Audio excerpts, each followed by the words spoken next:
Hi, I'm Bugsy and I'm a recovering addict. I'm going to be reading just for today, December 1st, 2024, Life's Rewards, page 351, basic text, page 49. We begin to pray only for God's will for us. That way, we only get what we are capable of handling. Imagine what would happen if God gave us everything we wanted. A fabulous new car, straight A's, a triple salary raise, all ours without effort, just for the asking. Now imagine the problems that come along with unearned riches, new luxury cars, and unmerited scholastic recognition. What would we do with a huge salary raise that had been granted for no reason? How would we handle our new financial responsibilities? And how would we live up to that raise? Could we ever make it appear that we deserve such pay when we know we don't? What about that fantastic new car? Most come with expensive insurance premiums and hefty maintenance costs. Are we prepared to pay for what we've asked for? Academic honors? Could we perform like A students after we've been given such high marks we hadn't earned? What would we do if we were exposed as frauds? When we talk to God, we need to remember that we live in the real world. We earn rewards and learn to handle them as we do. Confining our prayers to requests for knowledge of God's will, the power to carry it out, and the ability to love with the consequences will ensure that we get no more than we can handle. Just for today, I will pray only for knowledge of God's will and the power to carry that out in the real world. I get what they're saying in this literature today. I get it, but I don't know. They could have gone a little bit more with the if he brings you to it, he can bring you through it, or God doesn't give you more than you can handle, that kind of stuff. But I can see the sentiment that the literature has said today. I would like to remind everyone, and I'm sure you guys know this, but sometimes it feels like it's forgotten that God is not a genie. Your deity of your choosing and your religion are not genies, magical tokens that you can wish for everything on, and it will just be granted because, hey, I asked.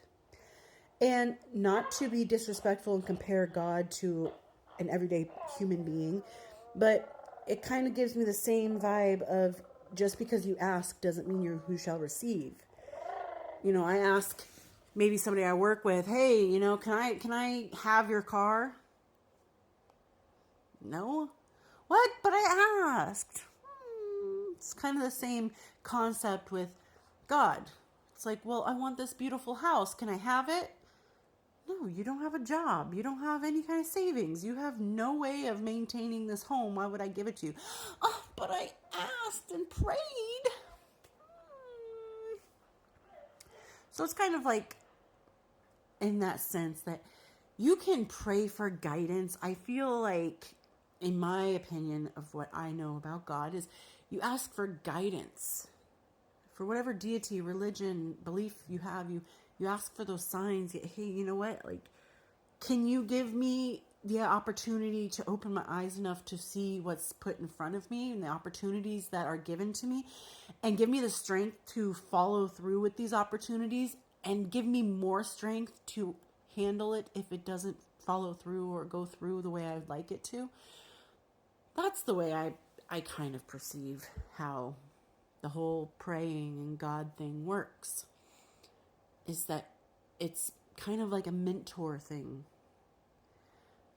For me personally, like I've said before, I don't believe in God. I don't believe in any specific organized religion. I believe in the universe and science and stuff. So it can work for me too. I don't ask the universe. I'm like, please let me get this good job, please.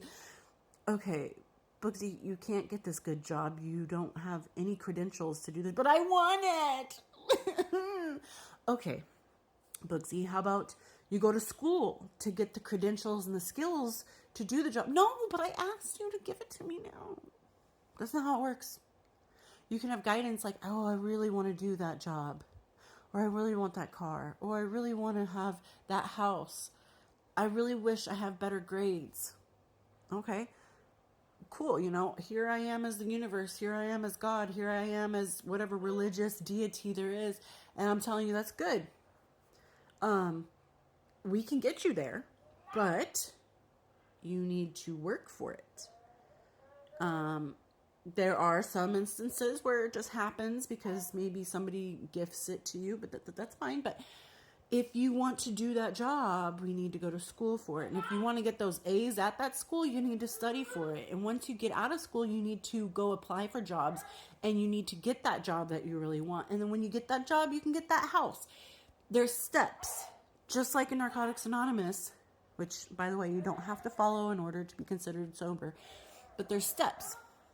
You start here and you're going to end up there, or at least you'll have a good idea of which path you want to take in order to end up there.